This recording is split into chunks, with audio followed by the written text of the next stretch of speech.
you just abandon any precaution. You know, folks, something could happen here, and if it does, so what?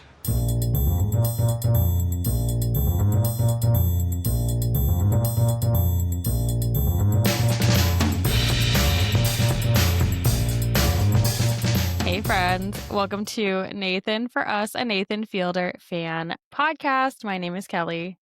And hi, I'm Megan. And we are back to talk about another Nathan Fielder show that we have yet to cover. We are here to talk about episode 1 of The Curse. And this episode is titled Land of Enchantment. Meg, how did you feel after watching this? What were your first kind of off the cuff impressions? Okay, so I want to first tell you what I thought the show was about because I was really wrong. So leading up to this, I didn't look anything up. I wanted to go in pretty cold. And I thought I knew what the show was about. I thought that it was very much a spinoff of The Ghost Realtor. So I thought that we were dealing with real estate agents for haunted houses. So that's what I thought it was going to be. And it was not. It was super quirky, super weird. I really loved it. It felt very Nathan Fielder still. Like, this could have very much been an episode of Nathan for You or The Rehearsal, where it's like, hey, we're going to be house flippers and see how people react when we pitch them quirky projects or we surprise them during the big reveal.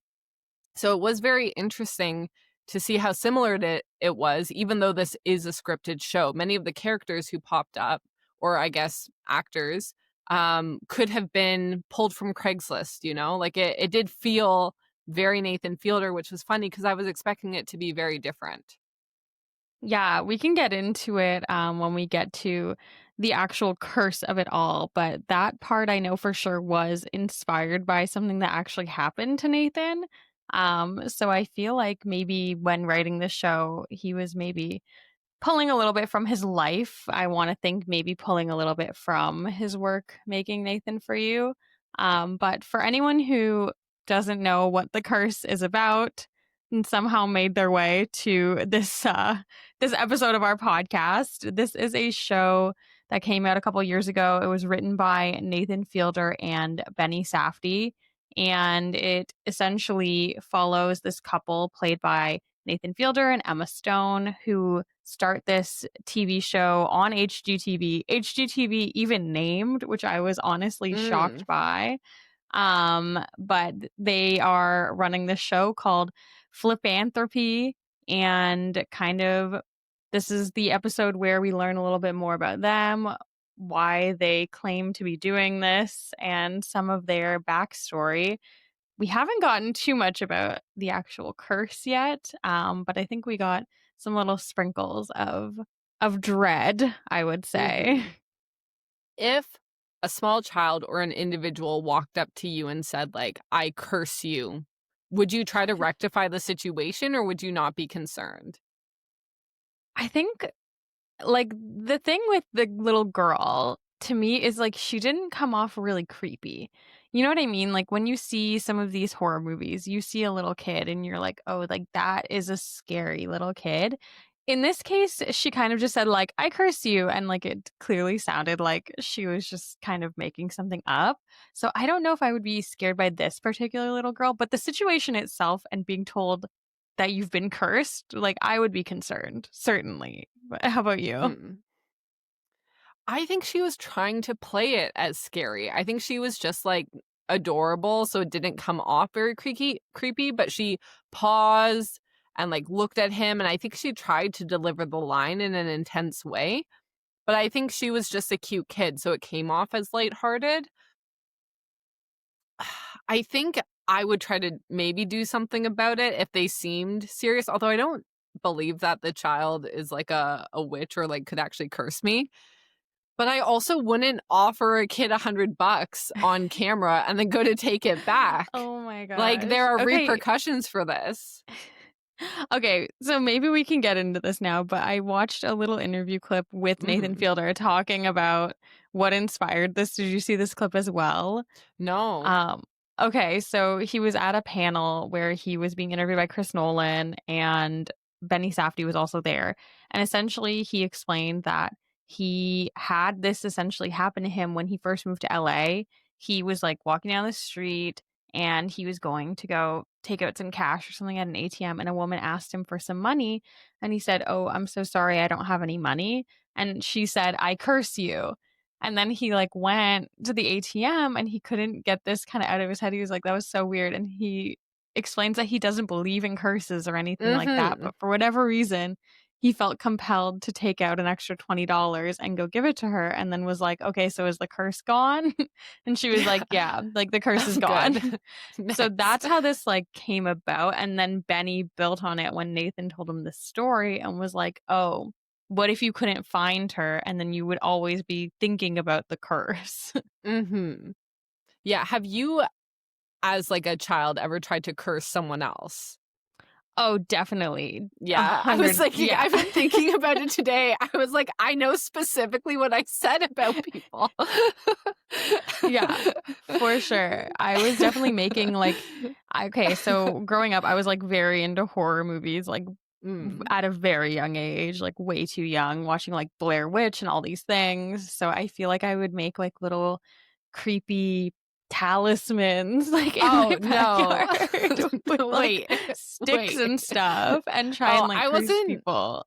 I wasn't like that. I wasn't an actual psycho. What do you mean? Okay.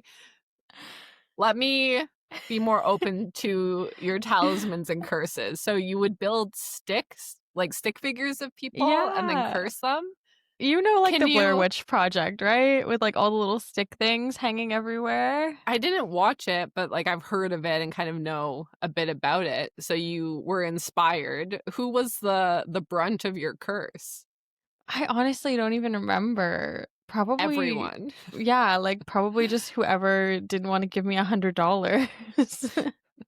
Classic. Do you think it helps? Should we be doing that today when people don't give us $100? Yeah, you can like go on Fiverr right now and like pay a TikTok, or like go on TikTok right now and pay someone to curse someone for you. That's like a huge thing. Huge business opportunity. Okay, Kelly and White accepting curses, payment for curses.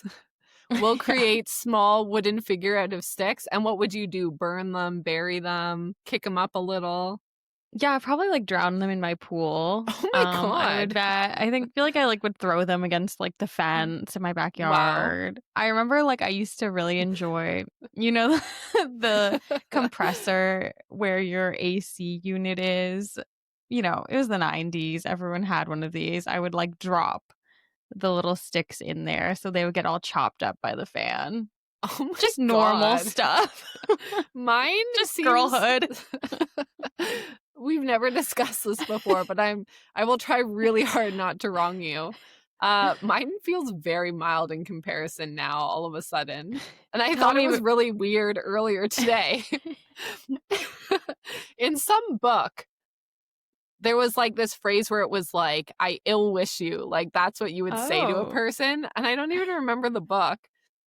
It was like some like creature would like ill wish people. And so in volleyball specifically, when the other team was serving, I'd think in my head, I'd be like, I ill wish you. Like, I ill wish you to miss. And I would try to like will them to miss the serve.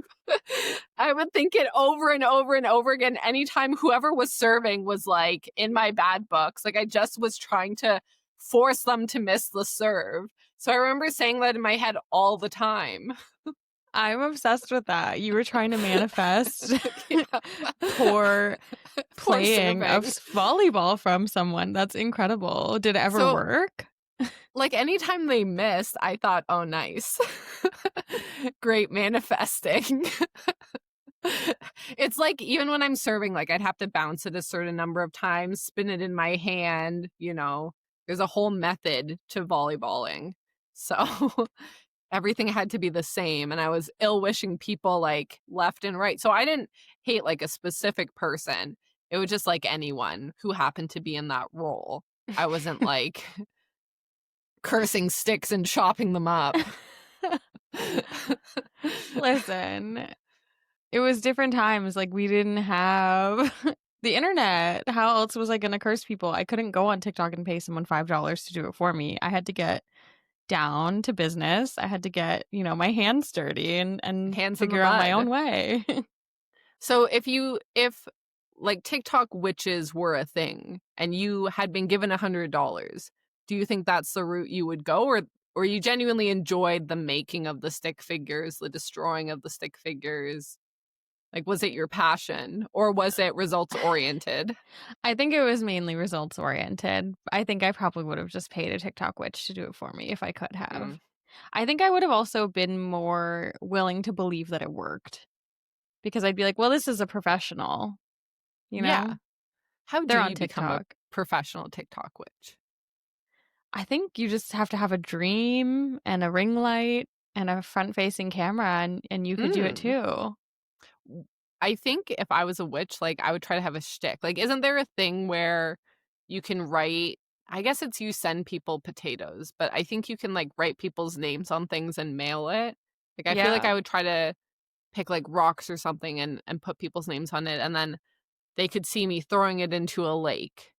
Could be like the bog witch or something. Like, get some branding. Just, like, sit by the lake chucking rocks in it. And that's also just a nice way to spend an afternoon, quite frankly. So Just it's like like your win-win-win.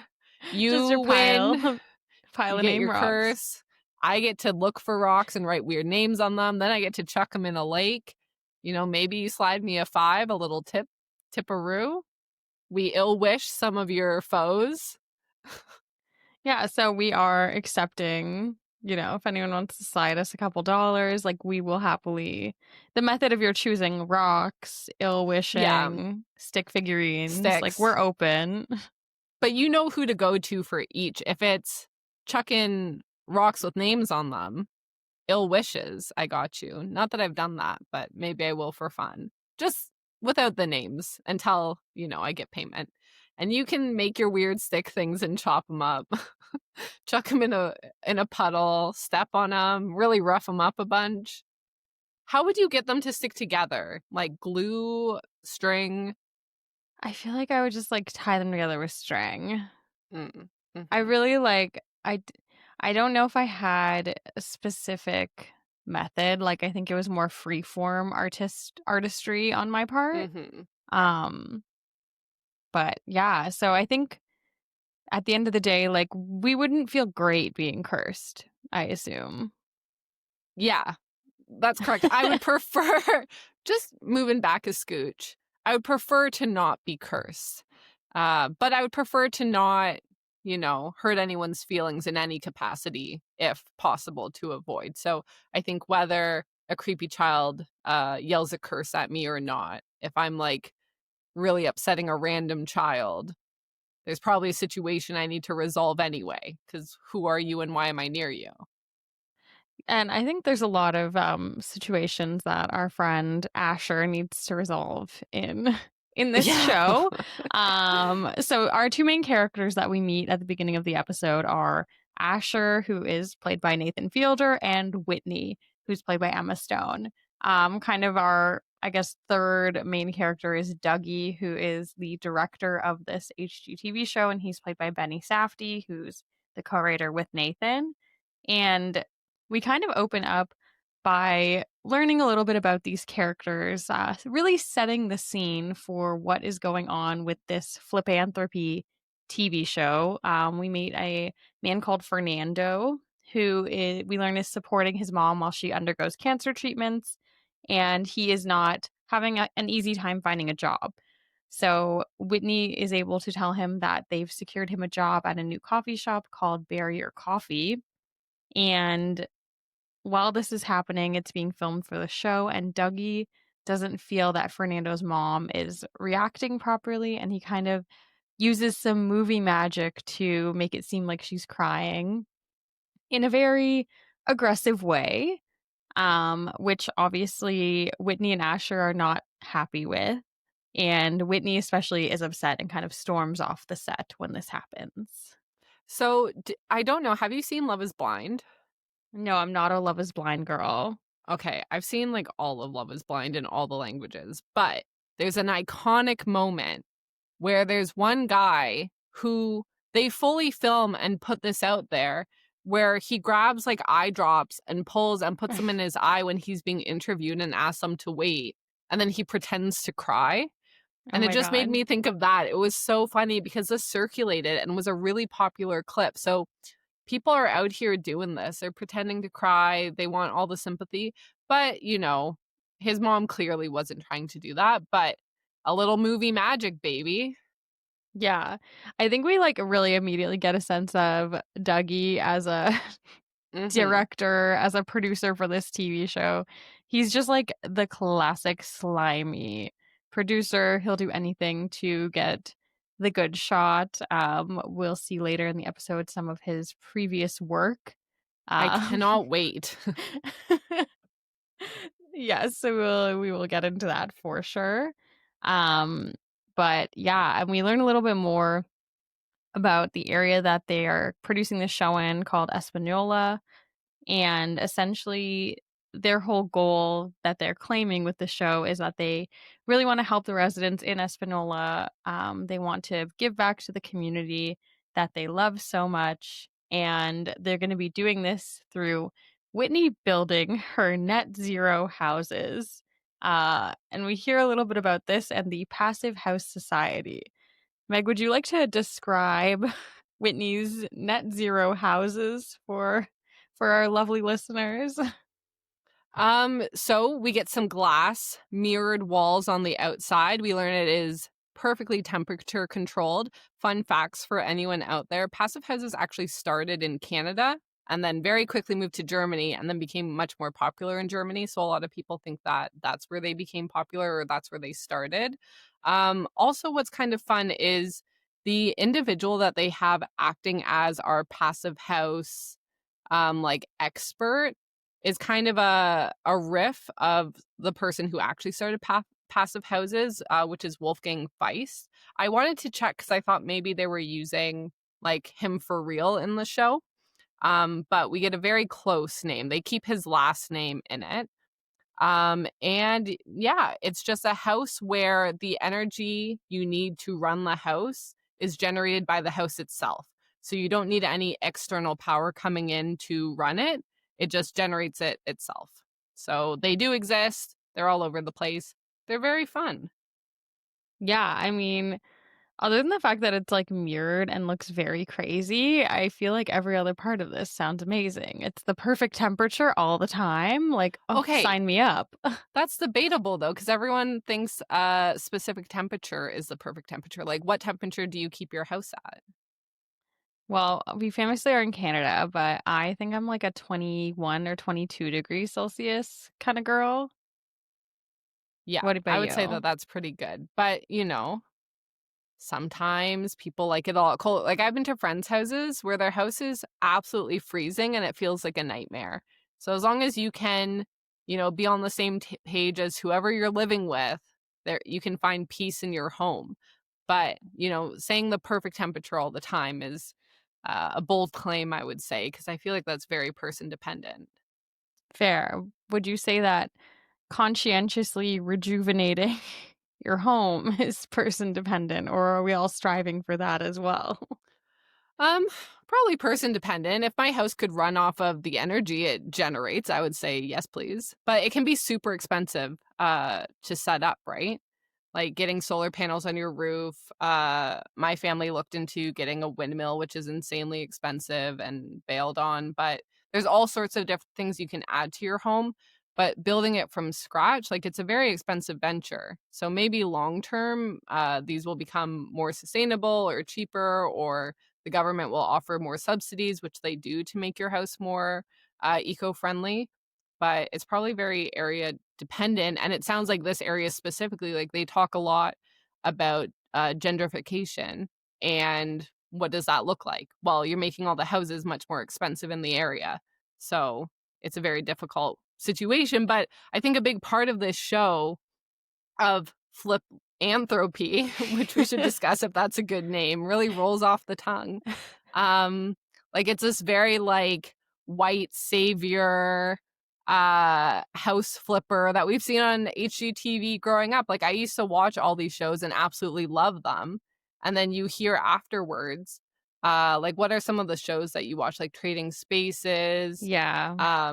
What was the big one where they would say, like, move that Yeah. bus? Extreme Home Makeover, I think. Extreme Home Makeover. I Yeah. think that one was a very classic. Like, they fully renovate the house, they put all this stuff in, and then as soon as they leave, maybe the quality of the furniture they used wasn't that great. Maybe they pull a bunch of stuff out.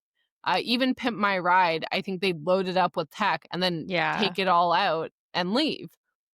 So it's all kind of showboating. And then you put these massive properties on these tiny lots, and their property taxes go way up. And so the people who were originally in these homes can no longer afford to stay in the homes and need to leave. So I think with a lot of Nathan's projects, as we've seen in the rehearsals specifically, him talk a lot about very real issues in a very funny way. The homelessness crisis is happening in Canada. It's a very big deal. We're kind of seeing how there's all these different levels of income in one area, and how, we learned about the coffee shop.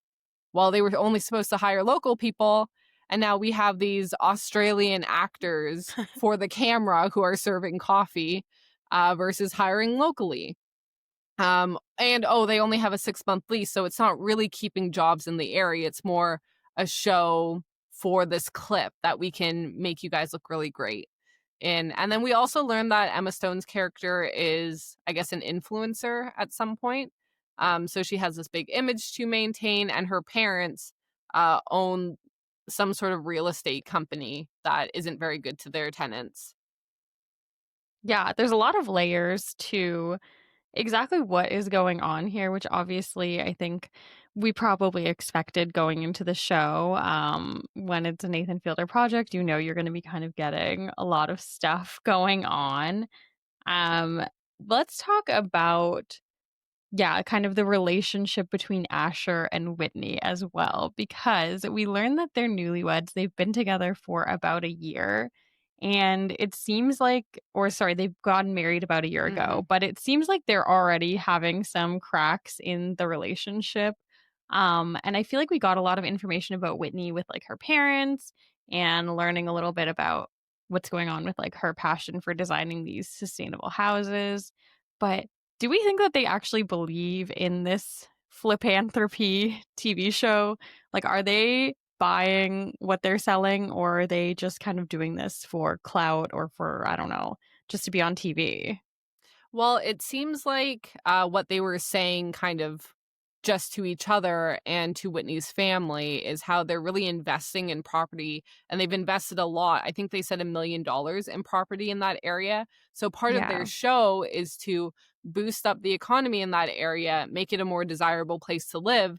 And at that point, they've bought $1 million worth of property in the area. They continue to buy more so that their investment is coming back to them. So they do seem a little crooked, right? Like, their Yeah. intentions over making this show are to make themselves more money. But on the outside, especially Emma Stone's character, Whitney, she's wearing like a literal rainbow and sunshine, and Yeah. is so loving and just cares so much. And you have to go and make sure that there's no bad karma about us. Nobody in town can think anything negatively of us. Like, you have to go rectify the situation with the child. You have to go and fix the situation with the interviewer. So she's very much about maintaining her image. Nathan's character, who's just all in black, he seems very much like his character on Nathan For You, but just a lot more aggressive. Like, he definitely has an Yeah. aggressive side. Like, he'll snap a little bit more easily. So it is really interesting to see him in an acting role. But again, his intentions don't seem squeaky clean, and I think it'll just continue to unravel. Yeah, I feel like we don't get enough backstory for him yet. Well, obviously, it's only the first episode. I was Mhm. obsessed with the fact that he was in all black and she was literally wearing a rainbow with a sunshine. Like, it was Mhm. quite literally grumpy sunshine, but on their clothes in the interview Mhm. that they do with the local news. Mhm. I feel like we can definitely talk about Asher snapping on Whitney during the, or not during, not on Whitney, Asher snapping on the interviewer when they're talking to the local newscaster when she Mhm. asks about Whitney's parents, which honestly, like, very good acting from Nathan. I feel like the whole scene of them being interviewed was so effective because it's very hard as an actor to have to like you're act like you're saying lines, right? And you can tell Mhm. when he's saying the lines that it's meant to be like he's rehearsed these lines, like he Mhm. knows what he's gonna say, and he did it in such a interesting way, where it came off like very awkward and almost like ChatGPT wrote it. Mhm. And you can tell they're trying to come off so well in this interview. And when it kind of starts going off the rails, when the interviewer mentions Whitney's parents, he snaps so quickly and is probably like the biggest ick I've ever gotten from Nathan, which is saying a lot Mm. considering the types of things that we've seen this man do. But this, The even though biggest? even though he's doing a character, we'll get to the later in the episode where I did suddenly get a bigger ick. Um, but this part of the episode really gave me the ick on Asher. I was like, oh my god, he's a scumbag. I don't know who's a bigger scumbag though, him or Whitney. It's hard to say at this point in time. We'll Oh, have to keep yeah. track. They definitely make it seem like it's him for now. Although again, we see that she says, I'm not associated with that family. Uh, we see Nathan comparing it to the interviewer whose family literally abandoned her for her whole life. And then they immediately cut to having dinner with her parents. Like they seem like they're people they are very close to. We can get into it, but we learn a lot about what Whitney has told her mother and her father about Nathan and about his character. So we learn a lot about him. Yes. Yes, and actually during this or right after this scene with the interviewer, we see kind of what goes down with Nathan and the little girl with the Mhm. $100. So I feel like this part also gives us like a lot of info on Dougie. Like Dougie's intentions Oh, obviously were yeah. never going to be pure. He's trying to produce a reality TV show, but the fact that he is so hell-bent on recording everything that Asher says to me makes it feel like he definitely knows something else is up. Like what has Asher done in the past around Dougie for Dougie to know like okay, there's some bullshit going on here. Okay, but the part that I don't understand is they reference their long-term relationship and how they were friends before. So it seems like part of it is that he's this director that HBO sent, but then we learn that they're longtime friends and he's done lots of silly things in front of Dougie. So why is he trying to manipulate and, catch Asher in these awkward situations?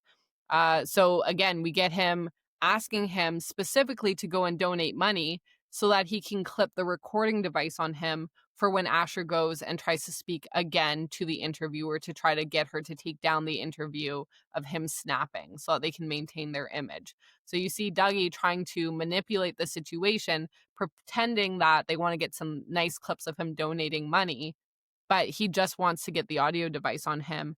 And then it shows him and the audio guy sneaking towards the subway that he's meeting this interviewer at. So he's trying to spy on him constantly and keeps telling them that they are not recording when they are. So I don't really understand their relationship. But we can talk about a little bit later where it seems like he's blatantly hitting on Whitney.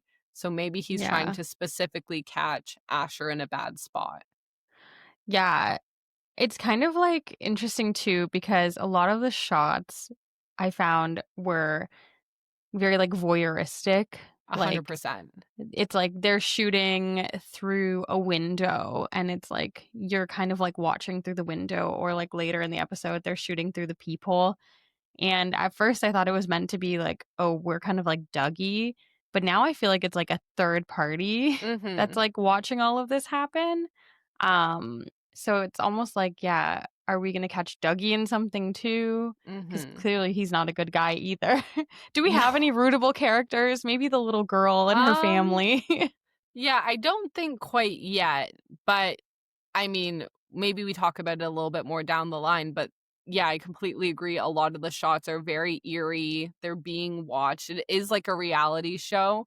Um, and even the music, it's Oh my very gosh. eerie, very suspenseful, very kind of putting you on edge, especially the end with the people where again you think it's Dougie. And then you find out, no, there's another person watching, or there's always someone else watching. So it'll be interesting Yeah. to see how they weave that into the story while they're trying to hide what they're actually doing, hiding the relationship with the parents and how close they are, hiding the fact that they're investing heavily in this community so that they can personally profit. Um, trying to keep that squeaky clean image. And it's just a very interesting show so far. Like, I'm very excited to see Yeah. where it goes. Like, there've been some moments for sure. Okay, this is not a very intellectual comment. That's but okay. I don't know if any of when- ours have been. when We're talking Nathan- about cursing people. when Nathan calls gentrification the G word, that was like one of the funniest moments of the episode to me. Very because funny. I have never heard it referred to as the G word before. I like Maybe this branding. in HGTV, maybe that's what it is when they're doing all the G-word. house flipping shows. But yeah, it's very interesting. Can we talk about the name of their show? Yeah, of course. Flipanthropy. What do we Yes. think? Because Nathan's a marketing genius. Yeah. I think it's purposely not great. Like, I think a lot I of think these it's very funny. Yeah, it's funny because it's a Mhm. fake show. Like, I think Yeah. a lot of these HGTV shows, like Flip or Flop, and like the Mhm. Flip Off, I feel like they're all kind of in the same vein. So it definitely fits in with those HGTV shows. But I do think it's pretty silly. It's so on the nose too, with them being like, we're not just flipping houses, we're not just building these net neutral houses, like we're doing philanthropy, we're working for the community. I am obsessed with the fact that HGTV let them kind of say the actual name of HGTV because like this is so clearly making fun of their shows. Well, do we think that they were given permission, or is there parody law at play? They must have feel given like- permission, right? Yeah, they must have given permission. I mean, we haven't seen logos, like we've only heard it referred to by name, Yeah. but it does feel like they must have been. If anyone is more well versed in how this works, please let us know because I'm genuinely curious how they're able to just be like, yeah, it's on HGTV. Yeah, we need Anthony Filosa to come in to tell us, is this legal? Is this not? I desperately am in need of some advice. I don't know. I love that we get to use them by name. It makes it so much more like ingrained in our current society and in our world when you can use things like that. Like, it's not this fake world that's out there. It's like this is very realistically a show that is actually happening. And when these Yeah. big shows come in and build up these communities, they probably are investing in the side and hoping it becomes a popular spot. So it feels very real, like very creepy, but it's like people who are like this. Like, influencers are all over the place now. They're all about their image, very squeaky clean, like everything's edited and tweaked and manipulated on reality TV. So it's just a very fun watch so far. Yeah, and this totally does feel like the type of HGTV show that, like my mom would be Mm. watching. Yeah, I used to watch HGTV all the time, that and Food Network. So it's like, Yeah. hey, if I was home one day from school and this was on at lunch, like, I'd probably watch it. Yeah, and you'd Like- be like, oh, they're doing such good things for the community. 100%, 100%. And not to say that Queer Eye does negative things for the community, but I can totally see how it's like that, where it's like, hey, we're renovating your house, we're healing you inside and out, we're making you beautiful, like, we're fixing all parts of your life, like, we're giving back to the community. Like, they're just so are shows identical to this. It's very funny. Now that you've mentioned Queer Eye, I'm really curious if we're gonna get like some sort of Queer Eye type of insert into this show because I could so see it playing a part in Flipanthropy where they're like, oh, we like have this person who's down on their luck and we're also gonna give them Yeah. a home, like a makeover. Yeah. Yeah, because they're like, oh, we're giving you a job and we're boosting your interview skills. And now you're social at this coffee shop and you're saving money to help with your mother's cancer. Like, it's more than just a house flipping show, right? They're doing a lot working on the individuals to boost themselves up and be like, look how great I am. But it is very funny because what are the popular HGTV shows today? Like, Queer Eye's not HGTV, but I see it very much as a makeover renovation show. Yeah. Love It or List It is kind of the big one that I'm still aware of. I used to watch it, just anything that was on, right? And now you go back and they're like putting up the tackiest wallpaper, being like, we've completely fixed your life. So the only ones I'm aware of, and this is really gonna show my whole ass here, is there is like the couple who were doing a show together and then they got divorced. The Tarek and tea. I can't remember his ex-wife's name, and then he started dating Oh, one of the the women girl from from Selling Selling Sunset. Sunset. Yeah. Heather. And they got married, and now they have a show, but also his ex-wife is in the show too, and they do all this weird press where it's like it feels like they're gonna have a threesome. It's all like extremely uncomfortable, and like Heather and the ex-wife look the same, like they are Really? identical. Yes, Oh my it's gosh. crazy. Wow. So that's the only Well, one that I'm super familiar with. well, maybe that's how Dougie gets involved. You know, he's like the Oh weird, my. like he wants to be a part of the threesome. He's like, call me Steven, or is it Steve? Yeah, Steve. I think it's Steven. Oh my god. Call me Steven, tap me in. Oh gosh. Okay, but yes, we do go to Whitney's parents' house and we get like the jump scare to end all jump scares with this cut where it's just suddenly a dick peeing into a toilet. Yeah, I don't see that, I wasn't expecting it, I should say. And it is like a very tiny, delicate little peen, Yes, okay. which is a big plot point, which is why I comment. Yeah, and I feel like there's no way this is like just to be related to this one scene. Like this must be a reoccurring thing, or like we must need to know this just to understand the character more. But like, wow, I did not expect that we were going to be getting so much like small dick info in this Yeah, show. so we get Nathan / Asher holding his dick to pee with like his fingertips. Like there's not a lot to grab. And that's fine, and We're not then judging here. no judgment, not our business, not our man, not my horse, not my circus. And so I think it probably speaks a lot more to his ego and how that plays out in him feeling confident or not confident in other aspects of his life. We have a bit of a graphic sex scene of Asher and Whitney a little bit later on, and you can see how even in their fantasies, like he's not that involved. Like he can only listen to Whitney and her sex toy have intercourse while he's just there in the corner listening almost. Like he asks if he can join, and or she invites him to join and he says no, I just want to watch. Can I watch? And then I guess Steve says, no, but you can listen. I don't want to see your face. So I think like he doesn't have a lot of confidence. So I think that we're going to explore that a lot more and see where maybe he overexerts himself in other aspects of his life. Like with the interviewer, he tries to kind of, show up in a very loud way and kind of have a big ego in that situation. Whereas, we might see some other ones where he's not as confident. And then we also learn that Whitney's dad is very aware of his situation and similarly also has a small situation.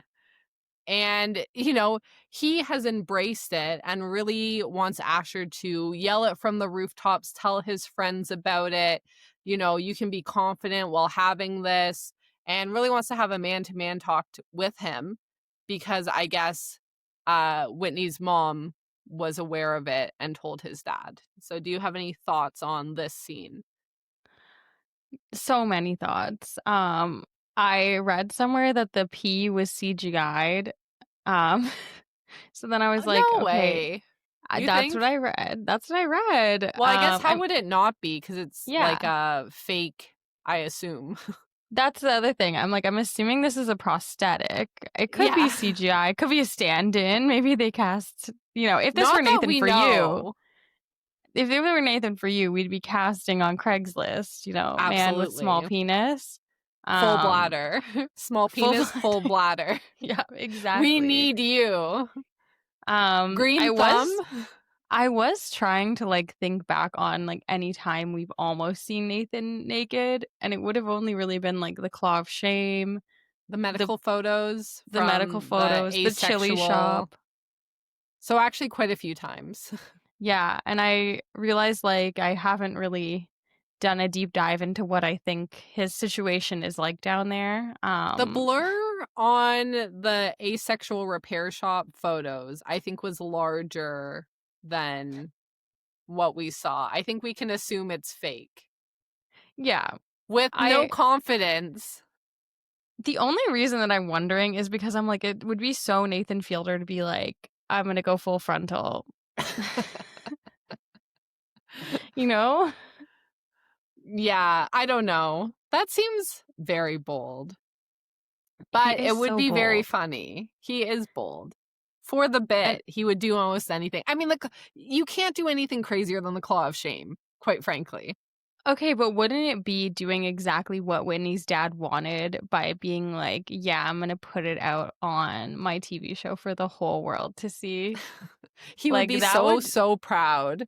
It would be so meta to be doing this. But anyway, we learned this thing about Whitney's dad through him explaining that he pisses on his tomatoes to help them grow. Shocking. Also in desperate need of a gardener to put the record straight that you should not be doing this, right? This can't possibly be a good decision. Right? I famously am not very good at gardening. Like, I'm trying to think of what would be in pea that would help with the tomatoes. Like, I guess ammonia. But I feel like, yeah, it's like a waste product. Like, I feel like you don't need to be peeing on your tomatoes. He also puts a little fish there, and I'm like, should I text someone while we're talking and ask? Should I try to find someone who's a good gardener? I feel like couldn't be me. I'm just shocked that I think that we would know about this if it were real. I feel like this will come up. Not only is this man urinating on his tomatoes, but I think he also said he puts a dead fish with them. Yeah, a little dead fish. Truly two of the worst smelling things. And yet he seems to think that this makes his tomatoes very delicious. We see Nathan eating the tomato before they go out. As they're having this discussion about being very proud and bold about your smaller penis, that he's like, you know what?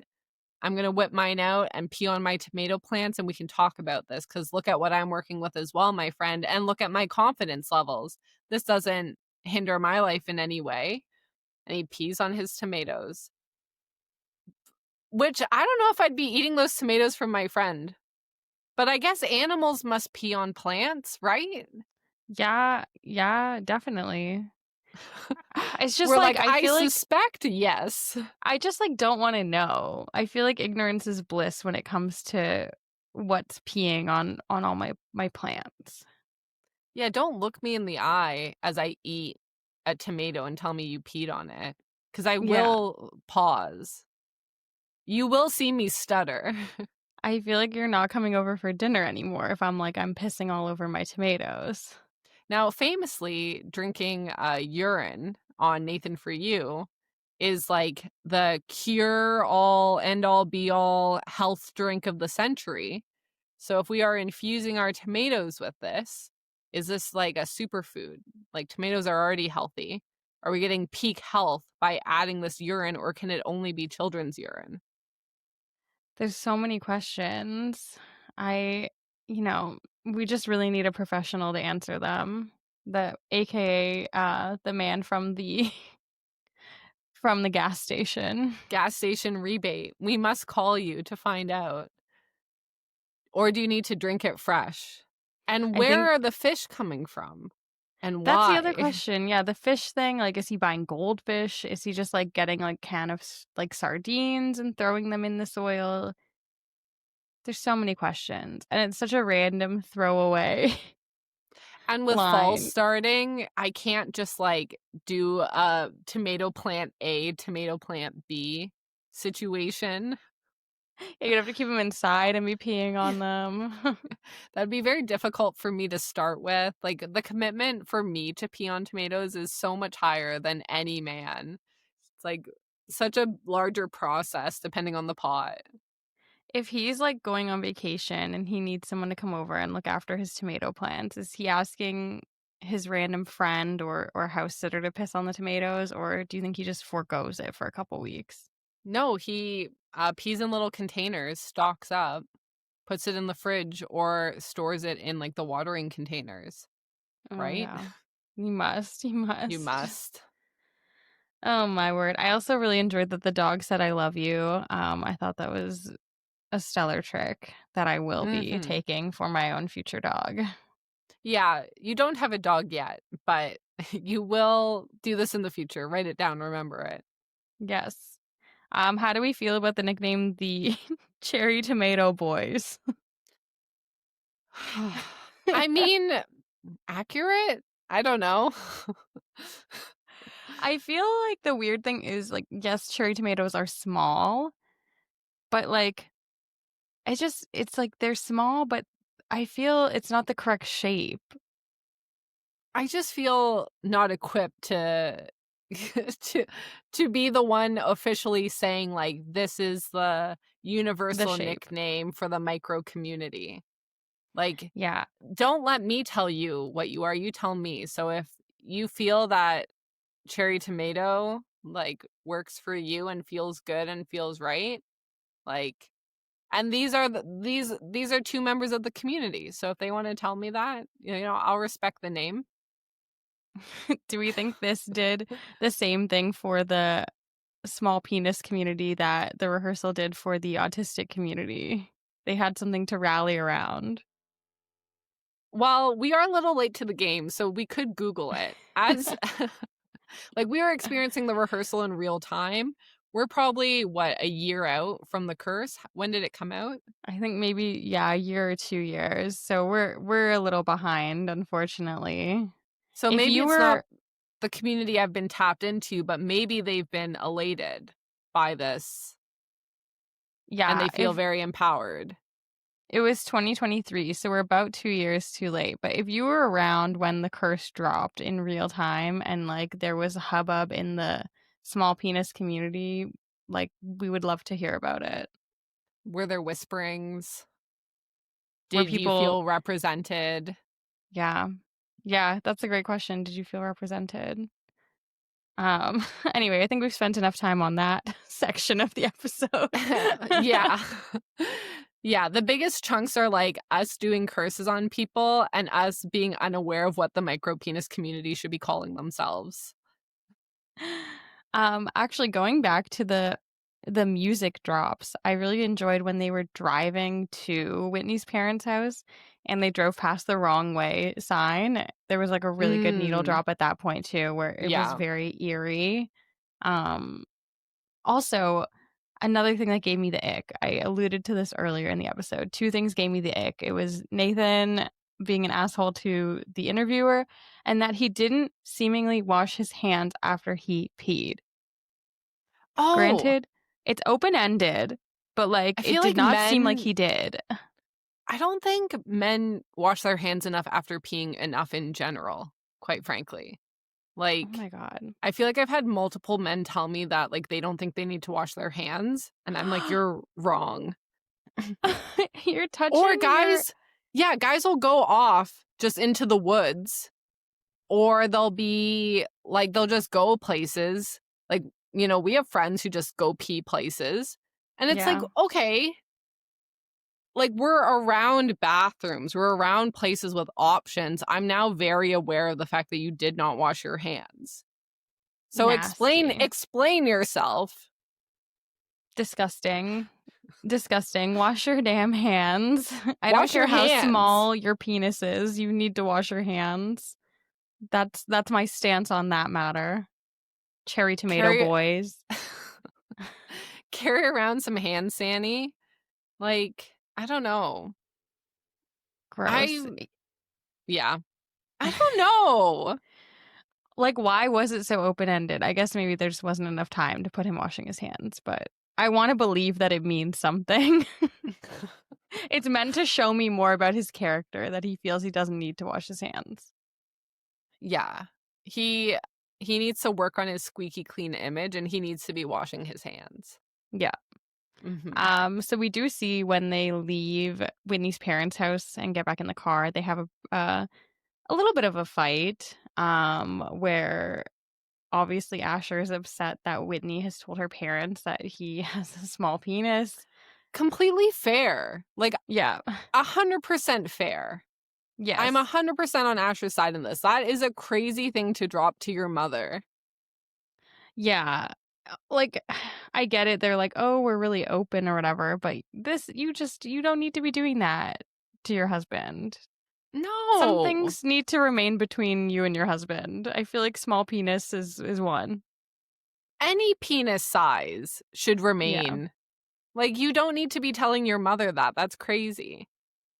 Obviously, like, she probably knows too. Like, if you've been on vacation, if you've seen the man in a swimsuit, you can probably figure it out. Are you out there eyeing up swimsuits? I guess Men I don't beware know on vacation.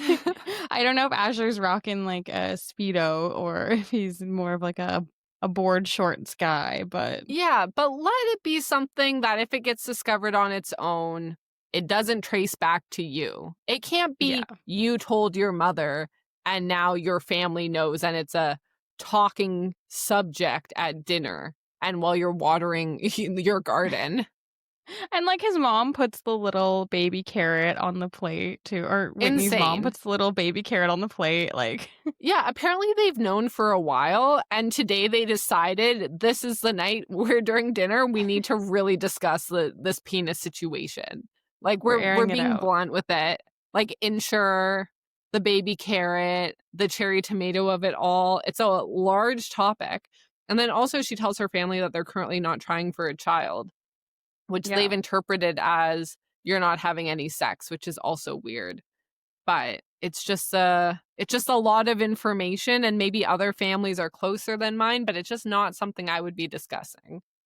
Yeah, I also was trying to figure out, do they mention if Whitney has a sibling or is she an only child?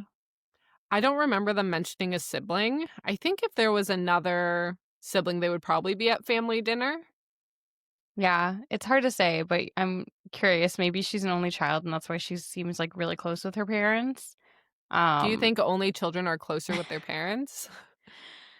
I think that's like what people say. A lot of people say that only children are really close to their parents. I feel like I'm pretty close with my mom though, and I'm not an only child. I feel like you're close with your parents and you're also not an only child, so it's like it's hard to say.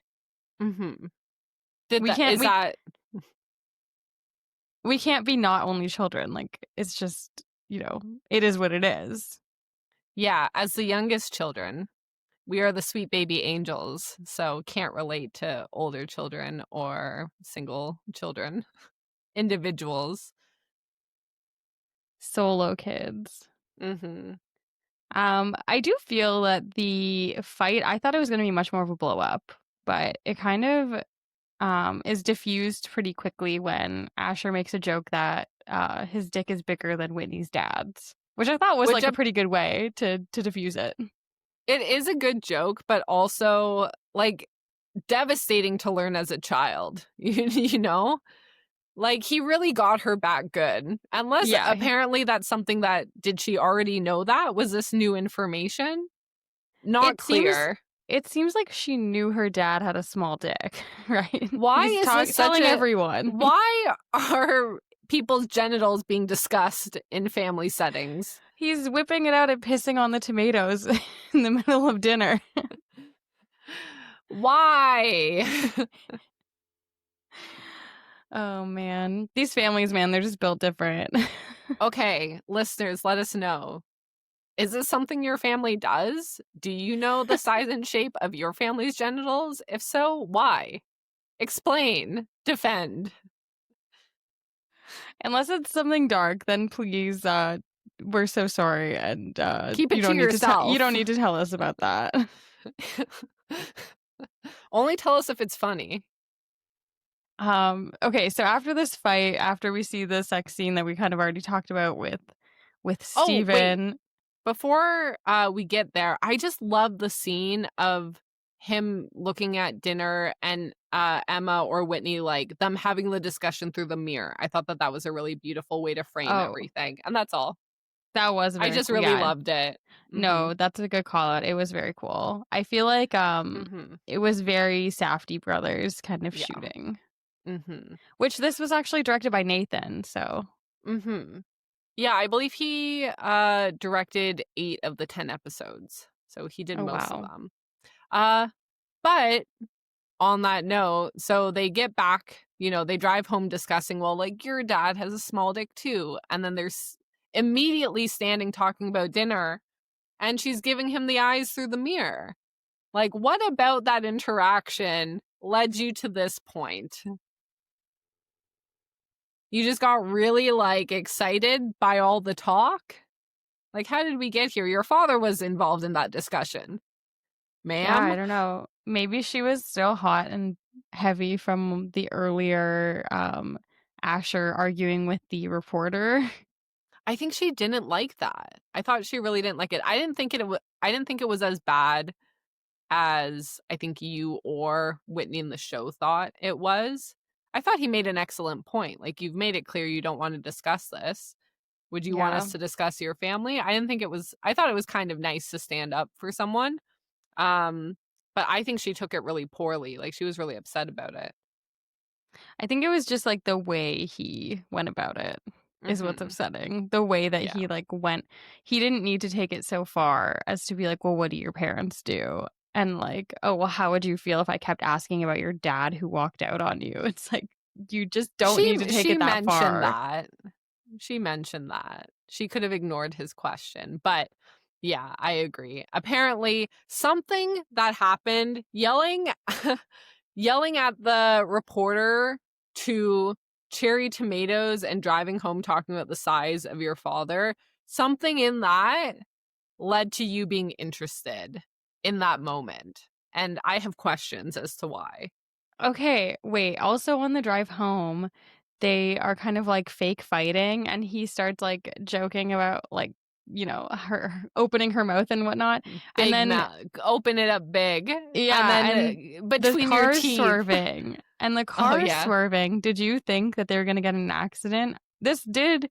I did for a second think we were about to see some sort of curse, Mm. come Now, to fruition.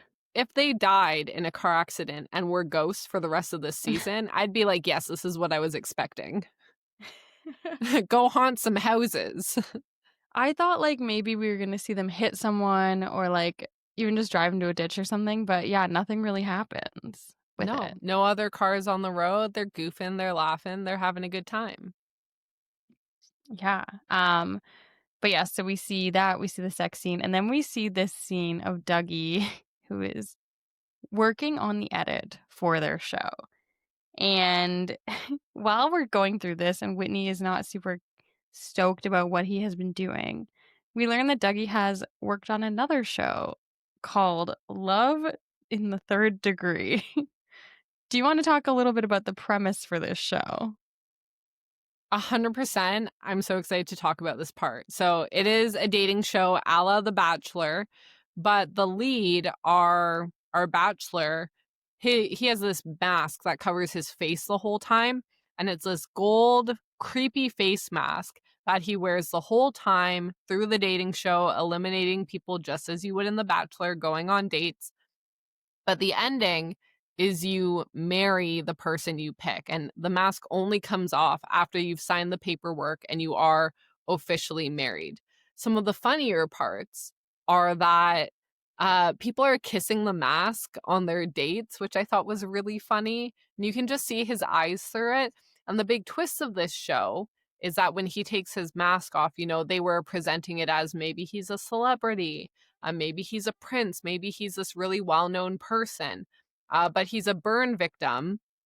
And then it shows like the horror on the girl's face, which is awful. But Dougie was showing this show to them to allegedly prove, I work on projects that are feel good and heartwarming and about community. And let me show you this while still making them funny. So let me show you this so that you are more confident in what I'm deciding to film and what I'm deciding to edit because I'm the professional. And then he shows them this insane piece where they are clearly making fun of this individual and they are horrified by it. This was wild. This was wild. Now, it made me think of another dating show. What was it called? Something like Crazy Beasts or Oh yeah. Sexy Beasts. Sexy Beasts. So I think that was Netflix. I think I watched one Yeah. episode of it where people would dress like fully up in some sort of monster uniform or like really edit their faces with prosthetics. Like they would say, "Oh, I want to be a deer." So they get the nose, the antlers, like they completely cover themselves. They go on these dates where you can't see what the other person looks like. You can a little bit, but your face looks nothing alike. Now, again, at the end, you decide who you want to pick. They remove all the makeup. You see what they look like under all of this. So that premise has been done in real life before, which is also very funny. But also all the people that they're casting on all these shows, like even Love is Blind, like they are all beautiful people. Maybe they're not your specific type, but they're casting a lot of really good looking people on these shows. They're casting reality stars. So the premise is just, it's very funny that he used this to prove to everyone that he's such a good director. But I can Yeah. 100% see this being a real show. And like, it probably is very close to being a real show already.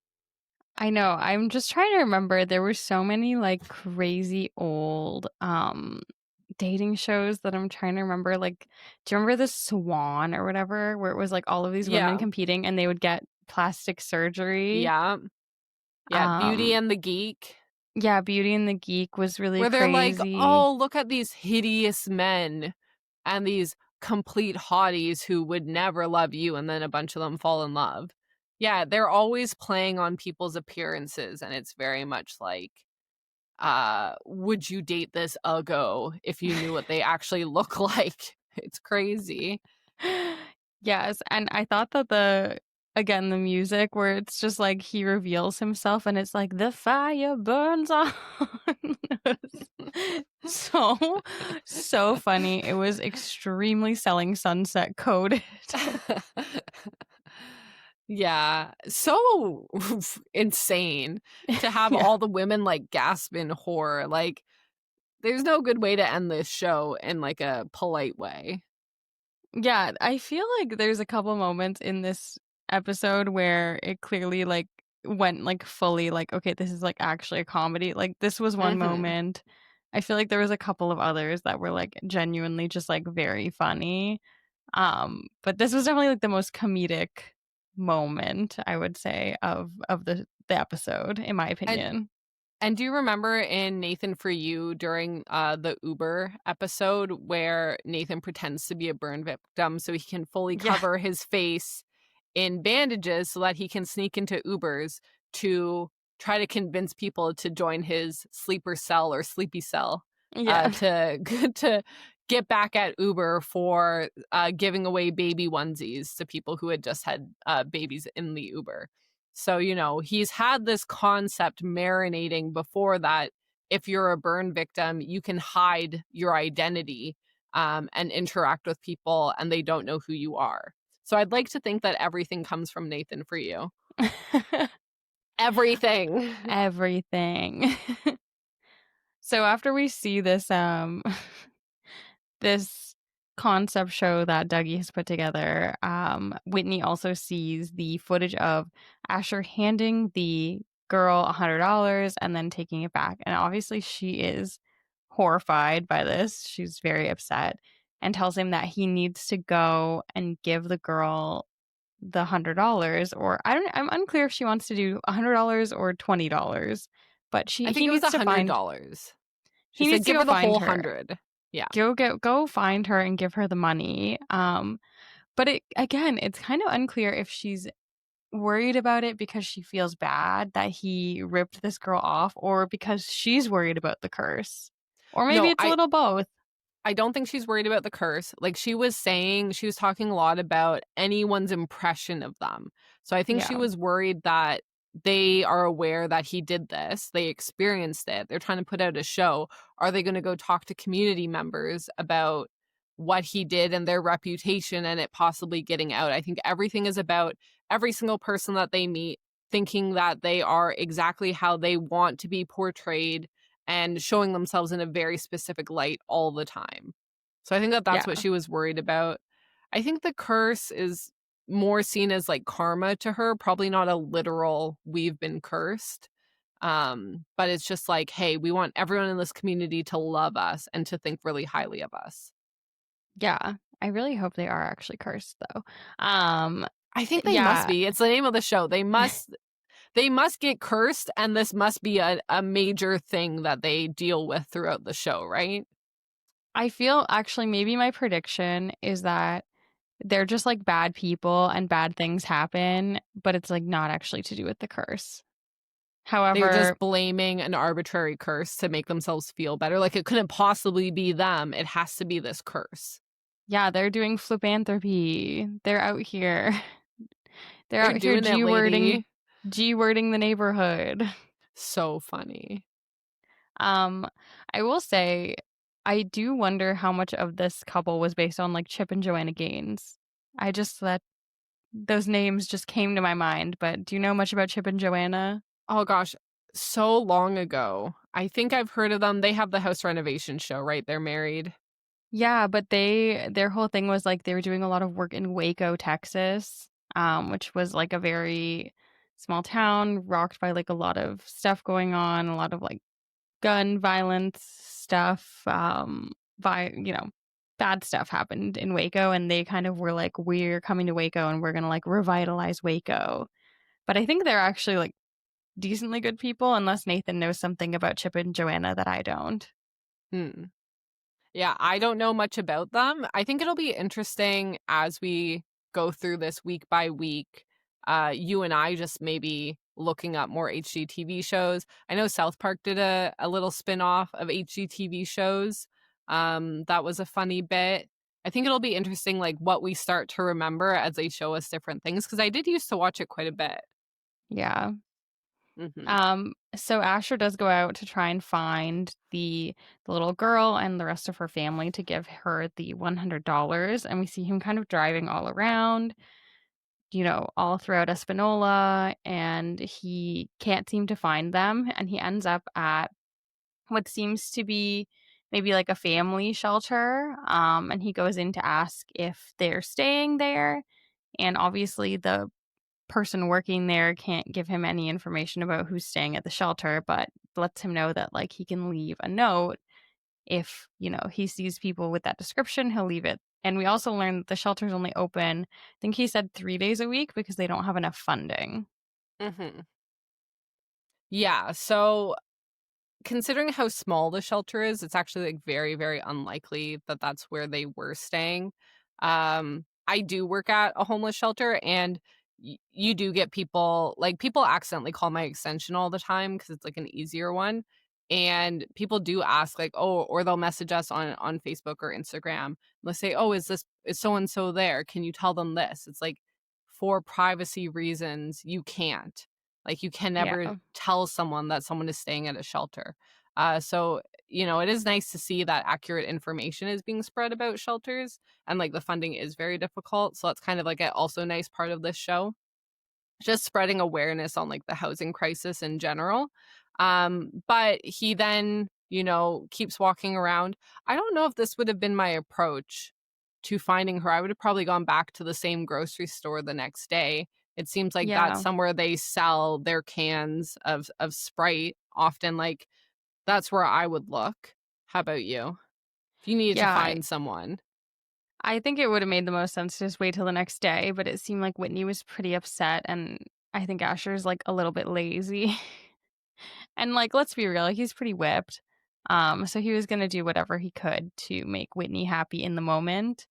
But yeah, he doesn't even try that hard. Like we see him driving around to like the one, grocery store that they had originally been at, and then we see him at this shelter. But like we don't see him going really anywhere else, which I guess also goes to show that how little like he really knows about this community, where like the only place he could think to go was the place he originally saw this person and the shelter. And like after that, he's like, well, I don't really know where these unhoused people would be. Well, it would be unbelievably difficult to find them. And especially at Yeah. night, you're what? I mean, he did go and knock on a tent that he heard a child crying in.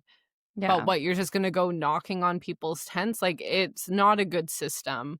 Yeah. But he knocks on a random tent. There's a woman in there with a crying baby. He hands her the money, says, "Take it, goodbye, I've done my good deed," goes back to see Whitney and makes up this tale of how he did manage to find her and they were so happy to see him. And he asked specifically if she had removed the curse, and she specifically told him yes.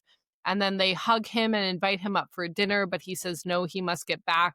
And they leave on incredible terms, which for her to not question that at all is insane. Yeah. It's so crazy that she's just like, okay, great. You But solved it it. seems Thanks, she might be babe. a little off her game. Like, it does feel like, as you mentioned, you think that maybe Dougie was hitting on Whitney. It Oh, seems I like think definitely. this happened like in succession. So maybe she was like a Mhm. little thrown off with the Dougie thing, and then like she's like, whatever, Asher, you dealt with your shit, like good enough. Yeah, while Asher was away on this little side quest, we have Whitney recording voiceover for their show, and Dougie walks over to her because she's messing up a few of the words. She's really frustrated, and he goes and tells her like how incredible she is, and he might have just been trying to give her confidence to get through the voiceovers, but it really seemed like a little bit more than that, about how she lights up the screen and everybody's watching her and fantasizing about being with her, which I don't feel as if you need to say that to give someone confidence. You can just say what an incredible speaker they are. Oh, let's practice a few times. Let's take a lap, grab a drink. You don't need to tell someone who you're working with that everyone is fantasizing about them. That's a very strange route to go down. Yeah, I think this seems to be a theme that he really wants them to fight. Um, because we see Mhm. earlier in the episode, like right at the beginning, he tells Asher that he should make kind of like a stupid comment while Whitney's talking and basically be like, "Oh, you're so dramatic" or whatever, to try and like pick a fight with her. So it Mhm. seems like Dougie either is trying to break them up for his own, ulterior motives. Maybe he wants to get with Whitney, or for the show, he just wants them to have a lot of tension, and maybe get a divorce like our guy Tarek and his ex-wife Christina on HGTV. I think that if I were to guess, I think he wants the drama for the show at this moment because he was trying to record it all. And based on the other projects he's made, it seems like he wants the drama. And from what I've read, I feel as if a lot of the Bachelor producers do this as well. They stoke the fires, they try to cause conflict. He's very focused that the show is about their lives and not Yeah. just the philanthropy of it all and the specific things that they're pursuing and ways that they're helping the community. He really has emphasized multiple times the show is about you and your lives, which it's not. If it's based on their description, Yeah. it's not about their lives. It's about how they're flipping houses and taking the profit and putting it back into the community, helping individuals pay for subsidized rent, helping build up new businesses that employ local members of their society. It's not about their life. So I feel like they're on very different pages about what the show is about. Yeah. Okay, one other thing that we didn't really get into. I just pulled up the episode title and description for episode 2, and it seems to be pretty focused on this Whistling River Casino plotline. Okay, yeah, we So, didn't talk about it yet. Do you want to give the rundown? yeah, so for anyone who either didn't watch the episode or isn't aware, in order to get the reporter to drop the story about Whitney's parents, Asher essentially offers her a different story about some corruption, it seems, that he had seen while he was working at Whistling River Casino. And so he's going to offer her this really big story about the casino in order to make sure that she doesn't drop the other story. Um, We don't get too much information about it other than that he keeps reiterating that he really does not want this to hurt the Pueblos, who are people who run the casino. So it seems like this is going to be a pretty big plot point. Interested to see where it goes. Yeah, I'm very interested to see where it goes. I don't know where the casino is. Like, is it in the specific town that they were working in? I think it must be. So, for the good of the economy, maybe it's hindering their own project. Why he was gathering this information for their own story, it seemed as if he was saving it for themselves to report on it in some way. I am very interested to see where it goes. Yeah, this is not a real casino. I just did look it up because obviously the location of the show is Espanola, New Mexico, but the casino doesn't actually exist. Um, but yeah, it's I don't know. It feels like there's a lot of little things going on here. We've got kind of the Dougie storyline to watch out for. We've got the curse storyline. Do we think Fernando and his mom will be making another appearance or the Barrier Cafe? No, I think maybe they might mention it in 6 months that like it closed or mentioned in reference, but I don't think we're going to go back and follow them as a plot.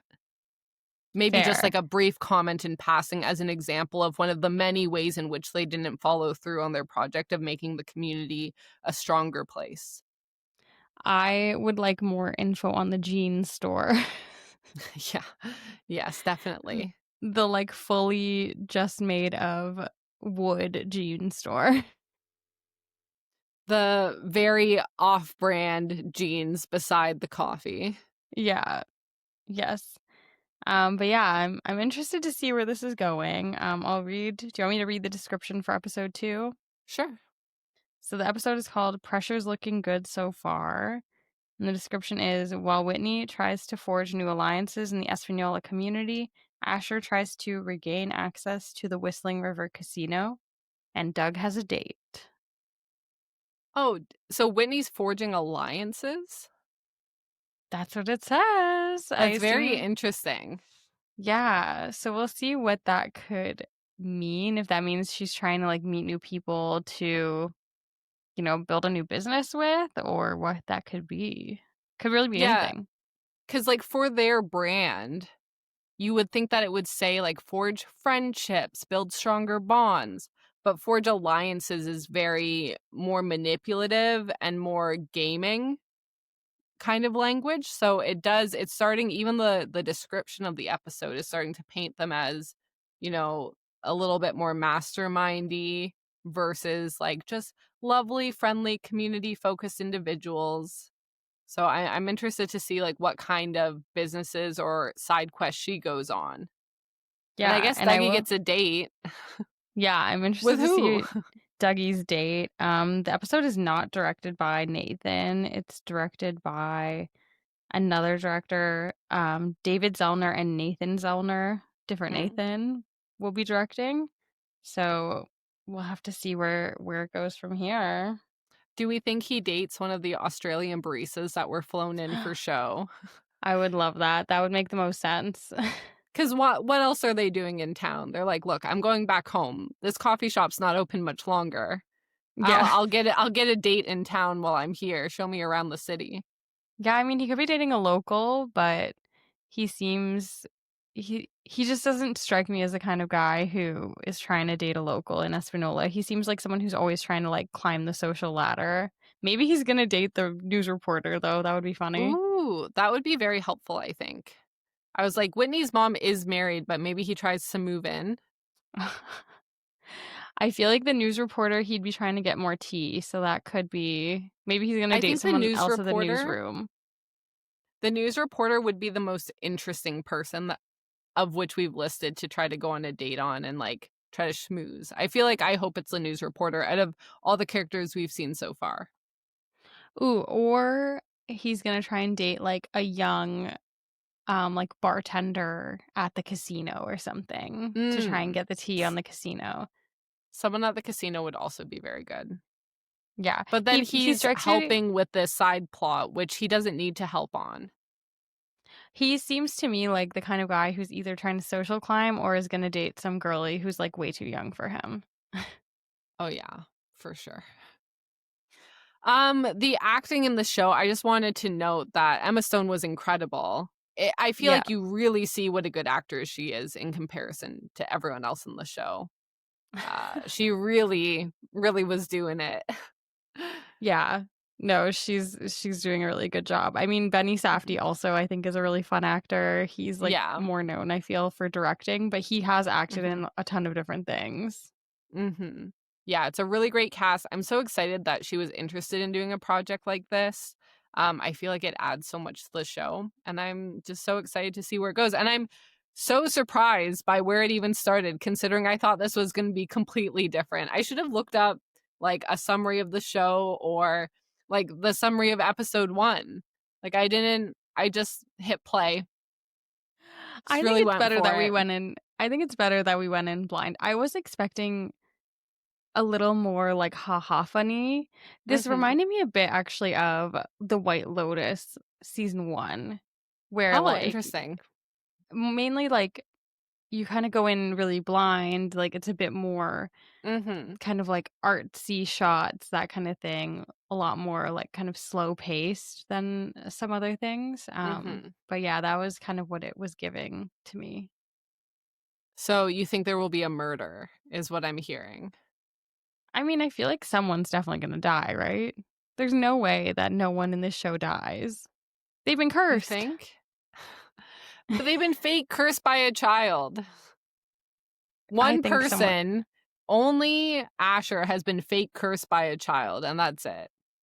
I think I'm predicting there's gonna be some sort of death, at least one. The drama. Or maybe like Whitney's parents, I don't know. There's also so much opportunity for like drama with like her parents being slumlords, and Yeah. there's a lot with that storyline too that we didn't really get Mm-hmm. into, but there's just so many Yeah. little threads that it could really go any which direction, which I'm sure was part of the reason that they wrote it this way. Mm-hmm. Yeah, we can do a little bit of a deeper dive, although it sounds like her parents might not be as involved next episode if we're focusing on the casino, but we'll take a look, see how it goes. I'm very excited for the next episode. So yeah, Kelly, do you want to tell people, the good people, where to find us? Yes, you can check The us out. spooky people, Yeah, the if you cherry need tomato people. the cherry tomato boys, all the cherry tomato boys follow us. If you need a curse, slide into our DMs. We are at Nathan For Us Pod on Instagram, at Nathan For Us Podcast on TikTok and YouTube. And you can send us an email, nathanforuspodcast@gmail.com. Somebody did sign us up for a lot of like spam emails, and like, don't do that. You think I someone assume, did? I think so.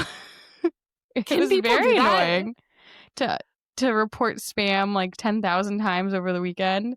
I'm sorry if I cursed you. However, I Oh my will be gosh. cursing you again if you do this to me. I was camping, and so I didn't have any service. So I feel like I wasn't even aware that this was happening. Yeah, it was very panic inducing for me for like, I don't know, 15 to no. 20 minutes. It's fine. I just Crazy. reported them as spam and we got over it. Okay, nice. Yeah, don't curse us. Please. Please.